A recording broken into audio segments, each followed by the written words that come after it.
Sebuah peristiwa langka terjadi di jantung keluarga kerajaan Inggris. Dalam sebuah acara resmi yang seharusnya menjadi simbol kesinambungan dan stabilitas, Pangeran William secara mengejutkan membuat keputusan besar yang mengubah dinamika kekuasaan di dalam monarki. Acara yang diadakan di Aula Besar Istana Buckingham berlangsung seperti biasa, bendera berkibar, bunga putih memenuhi halaman, dan para tamu dari negara-negara anggota persemuran hadir dengan pakaian terbaik mereka. Namun, di balik kemegahan itu, ada sesuatu yang tidak terduga sedang bergolak.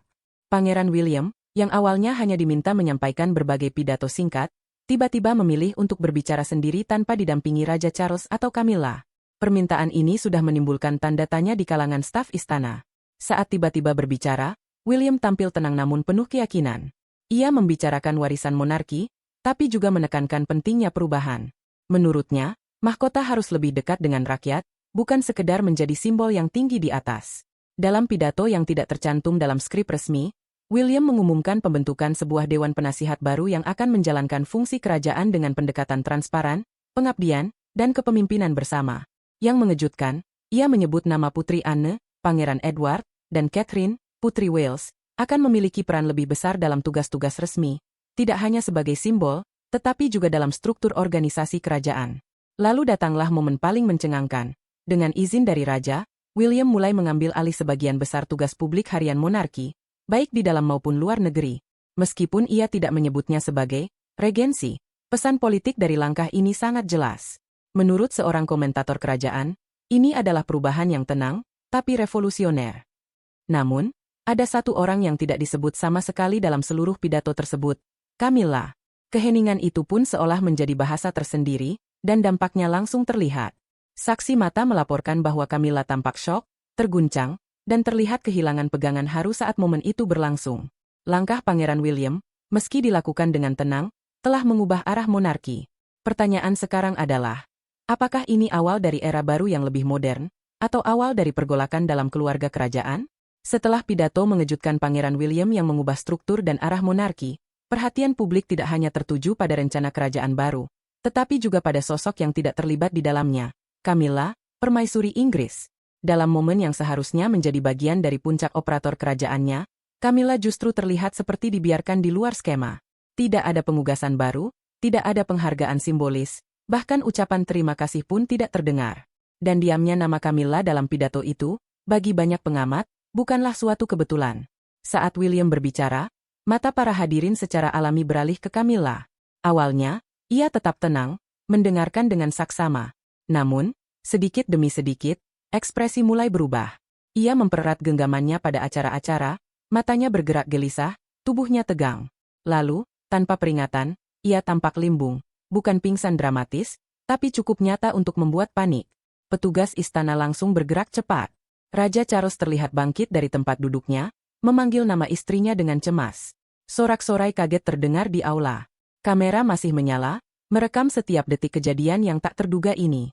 Beberapa menit kemudian, petugas medis tiba. Camilla dibantu naik ke brankar dan dikeluarkan dari aula secara tertutup. Suasana penuh kebanggaan berubah menjadi situasi darurat. Upacara yang dimaksudkan sebagai simbol kesinambungan monarki berakhir menjadi krisis besar. Menurut sumber dalam istana, apa yang dirasakan Camilla bukan sekadar tekanan emosional biasa. Ia merasa diabaikan, bahkan dihilangkan dari masa depan yang sedang direncanakan oleh William. Di balik tirai istana, respons terhadap kejadian ini sangat intens. Setelah upacara, Istana Buckingham diliputi kecemasan. Telepon terus berdering, tim komunikasi bekerja keras, dan penasihat senior berkumpul dalam rapat tertutup hingga larut malam.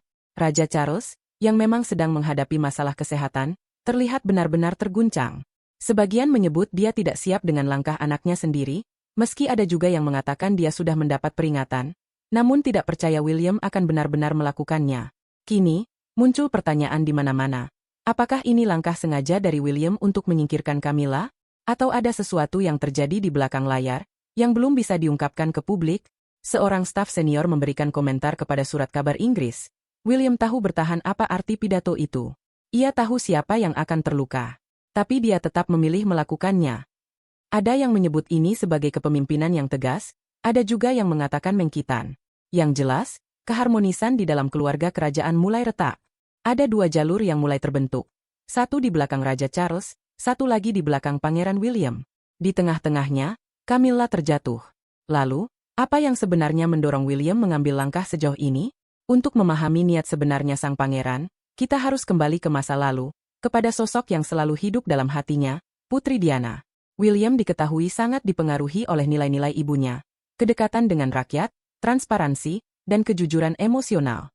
Menurut beberapa sumber, reformasi monarki ini adalah cara William untuk menjaga warisan Diana tetap hidup, sekaligus memperbaiki hal-hal yang menurutnya dulu diabaikan oleh institusi kerajaan. Seorang pakar kerajaan menyebutkan, ini bukan sekadar pidato.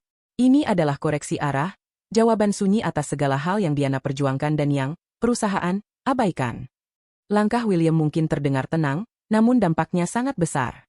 Apakah ini awal dari monarki yang lebih modern dan inklusif? Atau pembuka konflik internal yang sulit disembunyikan? Ikuti perkembangan dari Istana Buckingham. Karena kisah kerajaan ini masih jauh dari akhir. Pangeran William tidak melihat mahkota sebagai benda warisan yang kaku. Baginya, ini adalah alat untuk melayani masyarakat saat ini. Selama bertahun-tahun, ia menyaksikan bagaimana tradisi sering menghalangi perubahan yang terjadi. Kini, dengan kondisi kesehatan Raja Charles yang masih menjadi tanda tanya dan semakin menipisnya hubungan emosional antara keluarga kerajaan dengan publik, William memutuskan, inilah saatnya bertindak. Langkah besar itu termasuk perombakan struktur kekuasaan. Ia mulai menarik pengaruh pihak-pihak yang dinilainya tidak lagi mencerminkan nilai-nilai monarki modern, termasuk Camilla. Bagi sebagian orang, ini terlihat seperti sebuah pemberontakan. Namun bagi William, ini adalah restorasi, usaha untuk mengembalikan arah monarki sesuai visi mendiang ibunya, Putri Diana. Tapi dalam upaya menghidupkan kembali nilai-nilai itu, apakah ia justru telah menghancurkan fondasi yang dibangun oleh ayahnya? Camilla, dari keterasingan menuju puncak, lalu jatuh lagi. Lebih dari 2 dekade lalu, Camilla dikenal sebagai sosok paling dicela di Inggris. Namun, sedikit demi sedikit, ia bangkit. Perlahan tapi pasti, ia berhasil mengubah citra dirinya dari musuh publik menjadi permaisuri. Perjalanannya bukan tanpa beban. Ia harus melewati sorotan media yang tak henti-hentinya, luka pribadi yang dalam, serta perbandingan terus-menerus dengan bayang-bayang Putri Diana. Namun, setelah sekian lama berjuang, akhirnya ia berdiri tegak, di samping raja, sebagai figur penting dalam institusi kerajaan. Banyak yang percaya, ia telah membuktikan ketangguhannya. Tapi bagi sebagian lainnya, termasuk Pangeran William, itu bukan tempat yang bisa dipegang selamanya. Saat William mengumumkan rencana barunya dan nama Camilla tidak disebut sama sekali, itu bukan hanya kesalahan komunikasi. Itu adalah pesan yang jelas, masa depan monarki tidak akan dibangun bersamanya. Menurut mantan wartawan kerajaan, Camilla sudah sampai di puncak gunung, tapi tepat saat ia ingin menikmati pencapaian itu, karpet ditarik dari bawah kakinya. Ini bukan hanya soal emosi, ini soal struktur. Ia tidak hanya diabaikan. Ia dihapus. Dan mungkin itulah yang membuat tubuhnya limbung saat pidato William berlangsung. Bukan sekedar lelah atau tekanan biasa, tapi akumulasi beban emosional yang telah ia tanggung selama bertahun-tahun. Reaksi publik terbelah. Ada yang menunjukkan simpati, ada juga yang mengatakan bahwa jatuhnya Camilla memang tak terhindarkan. Di balik tembok istana, satu hal yang jelas. Permaisuri tidak lagi menjadi bagian dari skema baru monarki. Sebaliknya, Camilla mempersonifikasikan jalur rumit menuju transformasi. Perjalanan Camilla memasuki inti keluarga kerajaan penuh dengan penilaian publik, ujian emosional, dan upaya bertahun-tahun untuk mengubah stigma menjadi penerimaan. Ia adalah wajah monarki yang berusaha memodernisasi diri. Mungkin lebih mudah dipahami, namun juga lebih rentan. Raja tanpa kuasa? Pertanyaan tentang otoritas Raja Charles. Lahir dan dibesarkan sebagai pewaris tahta, Raja Charles selalu mengajarkan untuk menjaga tradisi. Ia dikerahkan untuk menjadi penjaga warisan, bukan agen perubahan. Namun, di tengah perubahan dunia yang begitu cepat, tampaknya posisinya semakin buruk. Setelah pidato William dan kejadian Camilla, para penasihat istana terpecah. Sebagian menyatakan raja sudah mengetahui rencana yang terjadi, sebagian lagi yakin ia benar-benar terkejut. Yang jelas, suara William kini lebih keras terdengar di ruang-ruang kerajaan daripada suara ayahnya sendiri. Seorang sumber senior menyampaikan kepada surat kabar Inggris, raja masih memakai mahkota, tapi anak yang memberikan instruksi. Apakah ini awal dari kabupaten terselubung? Atau hanya penyesuaian transisi menuju era baru? Satu hal yang pasti, monarki Inggris berada di persimpangan jalan. Apa yang terjadi di Istana Buckingham bukanlah kudeta. Bukan pula pengumuman resmi. Namun, perubahan kekuasaan itu dirasakan oleh semua pihak, sunyi, tapi nyata. Dalam ruang tertutup-tertutup, diskusi antara penasihat kerajaan semakin tegang. Haruskah Raja Charles memperkuat kembali otoritasnya? Atau lebih baik membiarkan transisi ini berjalan tanpa hambatan? Yang paling mengkhawatirkan, jika menentang rencana William, monarki bisa semakin merusak mata publik. Di sisi lain, ada yang percaya bahwa dengan menyerah begitu saja, warisan Charles bahkan belum sempat utuh sudah mulai luntur. Tapi bagi sang raja, ini bukan hanya soal politik. Ini soal keluarga. Soal melihat istrinya, Camilla, tersingkir secara terbuka. Dan tentang anak yang mengambil alih tugas-tugas penting dengan ketenangan yang presisi. Bukan dengan amarah, tapi dengan langkah yang matang. Charles pernah menghadapi tantangan dari luar. Tapi untuk pertama kalinya, pemberontakan datang dari dalam rumah sendiri. Camilla jatuh, simbol retaknya sistem lama. Ada momen-momen dalam sejarah kerajaan yang tidak dikenang karena aksi dramatis, tapi karena maknanya. Salah satunya adalah saat Camilla terlihat limbung dan akhirnya harus dievakuasi dari upacara tersebut. Bukan hanya bodi yang goyah, tapi juga simbol sistem yang selama ini berdiri kokoh. Untuk pertama kalinya dalam beberapa dekade terakhir, monarki Inggris terlihat rentan, tidak anggun. Petugas medis menyebut kondisinya sebagai episode stres akut. Tapi menurut staf istana yang dekat dengannya, dia tidak sekadar pingsan. Dia patah. Sesuatu di dalamnya retak. Camilla, yang dulu dikenal sebagai sosok yang bertahan melewati badai, kini menjadi simbol runtuhnya era lama, di depan mata publik.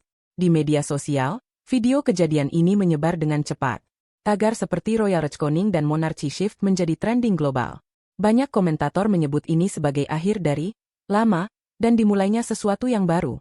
Beberapa staf istana yang telah mendukung Camilla sejak awal pun merasa bingung. Jadwal acara resminya dikabarkan dibatalkan untuk beberapa minggu ke depan. Tidak ada kunjungan, tidak ada pernyataan. Hanya kesunyian. Seolah-olah, institusi kerajaan sedang mencoba hidup tanpa kehadirannya. Namun, tidak semua orang bersedih.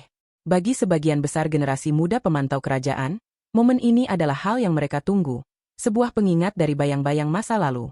Dan di tengah semua ini, muncul satu nama yang diam-diam menjadi pusat harapan baru. Catherine, Putri Wales. Pusaran media, saat istana dijuri dunia maya. Dulunya, monarki dibentuk di balik tirai istana. Tapi di tahun 2025, setiap gerakannya dinilai secara langsung oleh publik. Hanya dalam hitungan menit setelah kejadian Camilla, media sosial berubah menjadi medan perdebatan. Twitter dipenuhi opini musim panas, TikTok menyajikan ulang momen pidato William diiringi dengan gambar Camilla yang tampak lemah. Banyak YouTuber menyebut ini sebagai momen segalanya berubah. Publik terpecah. Ada yang simpatik menyampaikan, mengatakan bahwa permaisuri telah diperlakukan tidak adil setelah bertahun-tahun menjalankan tugasnya. Tapi tidak sedikit juga suara yang keras, menyebut ini karma atas manuver politik yang dilakukan secara diam-diam selama ini. Salah satu cuitan viral menyebut, Diana berjalan, agar Catherine bisa naik. Camilla jatuh, agar monarki bisa maju. Suasana di dalam istana menjadi tegang setelah insiden yang mengguncang, menampakkan perbedaan pandangan antar generasi yang semakin nyata. Generasi muda mendukung arah baru yang dibawa oleh William dan Catherine, sementara kalangan yang lebih tua merasa cemas dengan cepatnya perubahan dan dampak yang dirasakan di dalam istana. Awalnya, acara yang dirancang sebagai seremoni resmi berubah menjadi sorotan media yang heboh. Para penasihat sibuk menyusun pernyataan, mempertimbangkan apakah harus menjelaskan kondisi Camilla atau membiarkan berita ini berlalu. Tetapi headline tidak berhenti. Ratu konsort pingsan saat William mengubah monarki. Istana terpecah, hingga siapa yang sebenarnya memegang kekuasaan. Dunia tidak hanya mengamati apa yang terjadi, tetapi juga apa yang akan terjadi selanjutnya. Sementara publik menyimak setiap detik insiden Camilla, sosok lain muncul dari balik layar dengan kehadiran yang lebih tenang dan kuat. Catherine tampil di tengah hingar-bingar tersebut. Beberapa hari setelah kekacauan di Istana Buckingham, ia hadir dalam acara amal kecil yang sudah dijadwalkan sebelumnya. Tidak ada pernyataan bombastis atau gerakan dramatis, hanya Catherine yang berdiri di depan kerumunan dengan busana biru kerajaan, menyampaikan pesan sederhana namun kuat. Masa depan adalah tentang persatuan dan pelayanan bersama. Dalam 7 kata ini, Catherine berhasil memberikan rasa tenang kepada publik yang sedang terguncang, meyakinkan bahwa monarki tetap kokoh, terus maju, dan tetap terhubung dengan rakyat.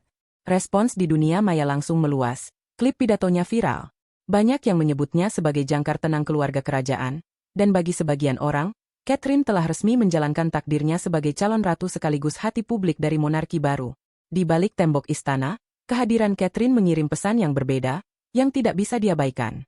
Ketika Camilla mulai menghilang dari perhatian publik, Catherine menjadi pusat fokus, bukan dengan cara agresif atau keras, melainkan dengan keanggunan strategis yang telah menjadi ciri khasnya sejak awal. Seorang komentator resmi menyimpulkan bahwa Catherine tidak merebut kekuasaan, melainkan mendapatkannya lewat kesabaran, martabat, dan ketenangan yang tak tergoyahkan. Sekarang, semua mata tidak lagi tertuju pada Charles atau William, melainkan padanya, tanda bahwa mahkota sedang berubah, dan Catherine sudah memakainya, meski belum dengan gelar resmi. Sementara publik terpukau, situasi di dalam Buckingham Palace sangat berbeda. Kondisi tegang dan terpecah menguasai istana. Monarki yang dulu terkontrol dengan ketat kini terasa seperti rumah yang terbelah. Para pembantu senior bekerja siang malam, rapat berlangsung hingga larut, dan untuk pertama kalinya dalam bertahun-tahun, keputusan tidak lagi dibuat dari atas turun ke bawah, melainkan dari tengah. Seorang sumber kerajaan menyebutkan, tidak ada pemimpin yang jelas lagi, hanya kekuasaan yang berpindah lewat keheningan. Raja Charles dikabarkan kelelahan dan masih berjuang setelah insiden Camilla yang menarik perhatian dunia. Meski berusaha menjaga ketenangan publik, secara pribadi ia berjuang mengembalikan kendali. Kesehatannya yang rentan membatasi kekuasaannya, sementara pengaruh William makin kuat. Di balik layar, dua kubu mulai terbentuk. Satu setia pada Charles dan tradisi, mendukung reformasi lambat dan hati-hati. Satu lagi mendukung William dengan perubahan cepat dan besar. Camilla, yang semakin berkurang kehadirannya di istana, menarik diri dari penampilan publik tanpa pernyataan resmi, hanya rumor soal pemulihan dan istirahat yang tersebar. Sementara itu, William mulai mengambil peran lebih besar, menghadiri briefing luar negeri, memimpin komunikasi diplomatik, dan mengawasi isu penting domestik bersama Catherine. Kehadiran mereka sekarang bukan sekadar simbolis, melainkan operasional. Monarki memasuki fase baru, di mana raja masih mengenakan mahkota, tetapi kekuasaan bergeser jelas. Di tengah bisik-bisik dan diskusi larut malam, kenyataan yang tak terbantahkan muncul. Terjadi perubahan besar yang tak bisa dihalangi oleh gelar atau tradisi. Kebangkitan generasi baru kini berubah menjadi perpindahan tahta tanpa seremoni koronerasi. Segera, berbagai pihak, mulai dari parlemen hingga publik, akan bertanya, apakah penguasa berikutnya sebenarnya sudah memegang kendali? Perubahan besar tengah terjadi di institusi monarki Inggris. Seorang analis kerajaan menyatakan bahwa transisi sudah dimulai meskipun institusi belum mengakuinya secara resmi. Kekuasaan mulai bergeser, peran berubah, dan sosok seperti Camilla semakin menghilang dari sorotan publik. Wanita yang menghabiskan puluhan tahun untuk mencapai posisi tertinggi kini bagai bayangan di koridor istana. Tidak secara resmi dicopot, tapi juga tidak lagi dilibatkan. Ini bukan soal kekejaman, melainkan soal keniscayaan. Sementara itu, William tidak menunggu momen formal untuk mengambil alih. Ia sudah bertindak sebagai kepala keluarga secara de facto, mengelola urusan internasional utama, berkoordinasi dengan pemimpin negara-negara persemakmuran, dan mendefinisikan ulang prioritas kerajaan sesuai visi pribadinya. Di sisinya, Catherine tampil sebagai figur yang stabil, berwibawa, dan dapat diterima publik. Dengan raja yang perlahan mundur dan Camilla yang secara diam-diam mengambil langkah mundur, sorotan kini sepenuhnya tertuju pada William dan Catherine. Bersama mereka, monarki bukan hanya mewakili garis keturunan, tetapi juga menghadirkan gaya, kehadiran, dan dukungan dari masyarakat, khususnya generasi muda Inggris yang menyambut perubahan ini. Apakah mahkota sudah berpindah tangan secara resmi? Belum. Namun, beban dan pengaruh sudah beralih sepenuhnya. Setiap langkah yang diambil William semakin memperjelas pergeseran ini. Pertanyaan terakhir yang muncul adalah, apakah penguasa baru sudah hadir? Charles masih menjadi raja secara resmi, dengan upacara penobatan dan sumpah yang telah dilaksanakan, serta mahkota yang dikenakan. Akan tetapi, jika Anda melihat lebih dekat, mendengarkan yang diucapkan dan yang diabaikan, kebenaran muncul. William sudah memimpin, meski bukan secara resmi atau legal, tetapi secara kultural, publik, dan emosional. Ia telah menjadi wajah, suara, dan pusat monarki saat ini. Seorang staf senior kerajaan pernah berkata, raja menandatangani dokumen, tapi dunia mendengarkan William. Perubahan dalam monarki Inggris tidak terjadi secara tiba-tiba. Semua bermula dengan kemunculan yang tenang, perubahan halus, kemudian pidato, restrukturisasi, dan diiringi kondisi Camilla yang menurun. Kini, tidak ada yang bisa menyangkal bahwa meskipun Charles masih duduk di takhta, William sudah mengambil peran sebagai raja dalam segala hal kecuali nama resmi. Dunia internasional telah menyadari perubahan ini. Para pemimpin global lebih dulu menghubungi William, sementara survei popularitas menunjukkan dukungan yang jauh lebih tinggi untuk William dan Catherine dibandingkan raja saat ini. Di dalam istana, tim William beroperasi dengan kepercayaan diri yang dulu hanya dimiliki oleh penguasa sejati. Ketidakhadiran Camilla menambah spekulasi, terutama ketika tidak ada permaisuri yang jelas mendampingi raja dan William semakin banyak menjalankan tugas publik bersama istrinya. Situasi ini memperjelas satu hal. Masa depan monarki Inggris sudah mulai terlihat. Apakah perubahan ini sebuah kemajuan atau pengkhianatan diam-diam? Pendukungnya mengatakan ini adalah langkah berani yang sudah lama dinantikan, sebagai respons pada dunia modern yang menuntut keterbukaan, relevansi, dan kecerdasan emosional. Namun para pengkritiknya menyebutnya sebagai kudeta yang berjalan lambat, sebuah gangguan terhadap tatanan kerajaan yang tersembunyi dalam strategi. Sementara itu, Charles tetap tenang dan bermartabat, masih mengenakan mahkota tetapi semakin kurang hadir dan tidak lagi menjadi pusat perhatian. Ini bukan hanya cerita tentang sebuah keluarga, melainkan kisah sebuah institusi yang berubah di depan mata kita. Seorang komentator menyimpulkan dengan tepat bahwa masa lalu runtuh di taman penuh mawar putih, dan dari reruntuhan itu, sebuah tatanan kerajaan baru muncul. Apakah ini awal era baru atau justru tanda kemunduran? Hanya sejarah yang akan menentukan. Namun satu hal yang pasti, monarki Inggris tidak akan tampak sama lagi. Apakah William sudah mengubah wajah monarki di hadapan kita saat ini? Dengan Camilla yang terdorong ke pinggir dan Charles yang tampak goyah, tampaknya mahkota sedang dalam proses perpindahan. Bagaimana menurut Anda? Sampaikan pendapat Anda di kolom komentar, dan jangan lupa sukai dan bagikan. Terima kasih telah menonton.